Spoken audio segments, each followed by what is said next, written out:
Hey everybody out there, this is Seto Kaiba from your Yu-Gi-Oh! Chat channel, and today for you guys we're going to do a top 5 video. Now, this video is pretty much going to be about what I personally feel like are the top 5 game-changing things that have happened in the game of Yu-Gi-Oh! So this is not going to involve game-changing sets or cards that came out or stuff of that nature. This is pretty much like an overall picture of things. What has impacted, what has pretty much changed or defined the game of Yu-Gi-Oh? What has changed it, the way it's played, the way, stuff of that nature. And so after you watch this video, guys, feel free to tell me what you believe is the #1 game-changing thing that has ever happened in the game of Yu-Gi-Oh! So pretty much this is the lifespan of Yu-Gi-Oh! We are looking at what game-changing things have happened in it. And I'm going to do this video, I'm just going to let you guys know, I'm trying some new editing skills, my new editing skills out, I guess you could say, for the most part. So forgive me if they're not the greatest. I'm just trying some new things out. But without further ado, guys, let's get started on my #5 game-changing things that happened in the game of Yu-Gi-Oh! So guys, as you may have guessed, my #5 on my list is synchros. I believe personally that synchros brought a new concept into the game of Yu-Gi-Oh! That being toolboxing. And what do I mean by toolboxing? Toolboxing is when you go into your extra deck and you use those extra deck monsters to get out of certain situations. Yes, we do that nowadays with exceeds, so things like Leviathan Dragon and Gaga Cowboy for game and things of that nature, Black Ship of Corn to get out of certain situations, Abyss Dweller for against certain decks. But it all began with synchros. It was there, toolboxing was there to some extent when fusions were around, but synchros really brought toolboxing to the forefront of Yu-Gi-Oh!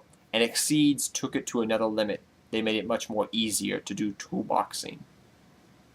And like I said, toolboxing is when you go into your extra deck to get certain extra deck monsters out to get out of certain situations. A prime example of a synchro monster to do this is Cataster when you want to get rid of an annoying monster on your opponent's side of the field. You tune up, you synchro up for Cataster to get out of a certain situation. Beast Barkion, your opponent's deck deals with a bunch of spell monsters, you make Beast Barkion. So that's why I believe synchros were very important to the game of Yu-Gi-Oh! And game-changing. Toolboxing became center front. So let's go to #4 on my list of important things that happened in the game of Yu-Gi-Oh! Guys. So guys, my #4 on my list of important things to happen in the game of Yu-Gi-Oh! Is the introduction of the ban list to, I guess, Yu-Gi-Oh!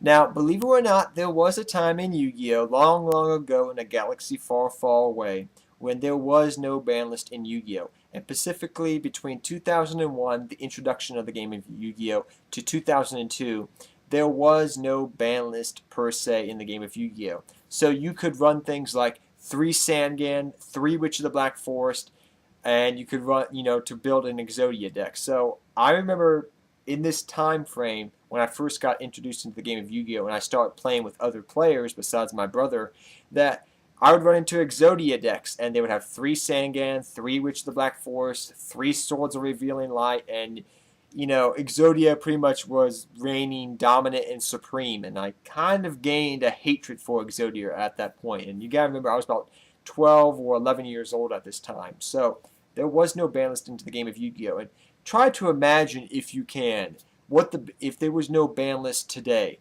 Dragons would be broken as heck. You gotta remember, they would have a lot more support just besides having all the babies and all the big boys. There would be a lot more broken cards they could use. Think of all those ban cards on the ban list right now. Imagine if Dragons had those last format. You just want to picture that. Take a minute to picture that.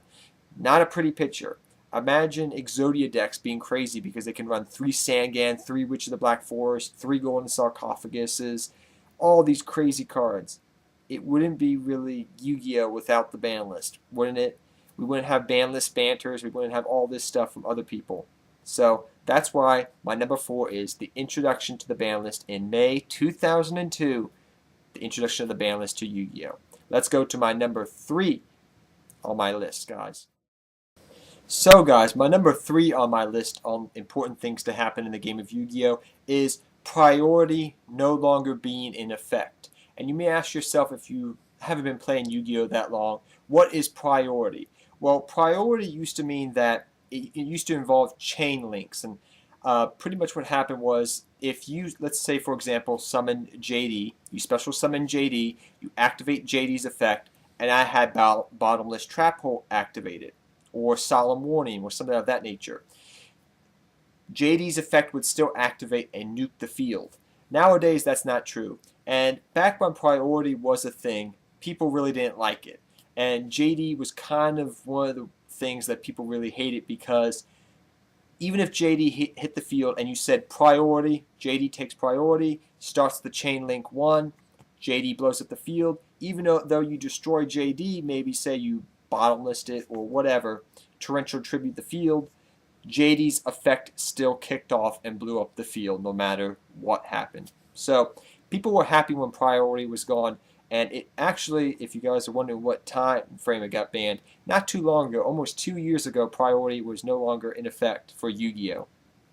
Back in April of 2012, Yu-Gi-Oh! No longer needed priority, or not priority, or priority was no longer in effect, I guess is the better way of saying it. But that's why priority is number 3. It really changed the concept. It really changed the chain link and starting chain links in the game of Yu-Gi-Oh! It really changed all that.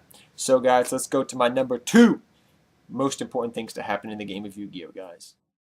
So guys, for my number 2 most important thing ever to happen in the game of Yu-Gi-Oh! We're revisiting something that happened on the ban list.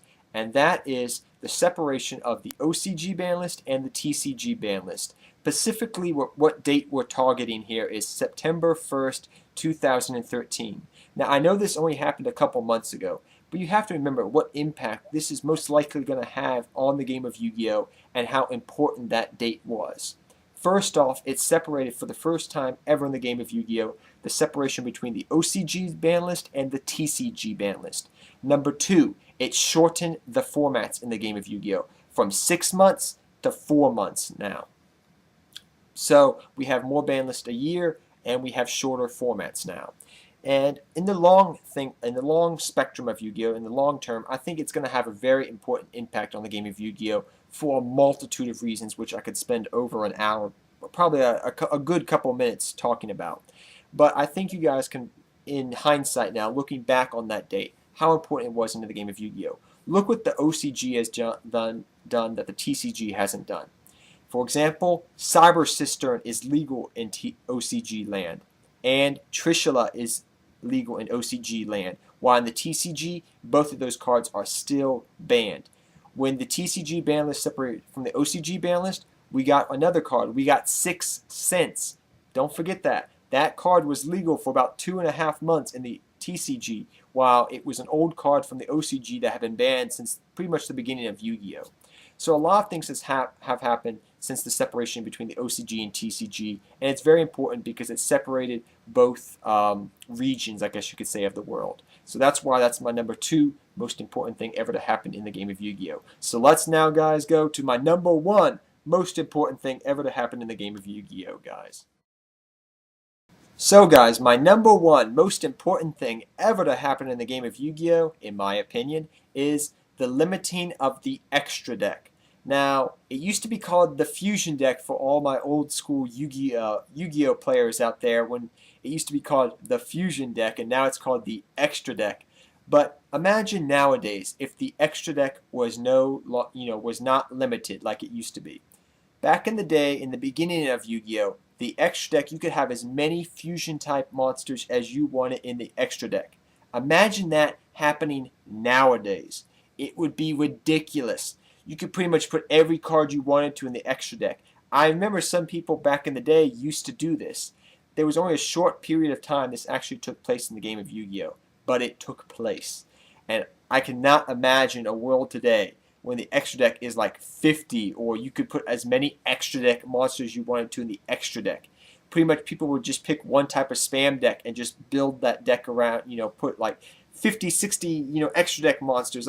Let me see what Extra deck monster I want to use today, That would be ridiculous. So that's why the limiting of the Extra deck, to me, is the number 1 most important thing ever to happen in the game of Yu-Gi-Oh!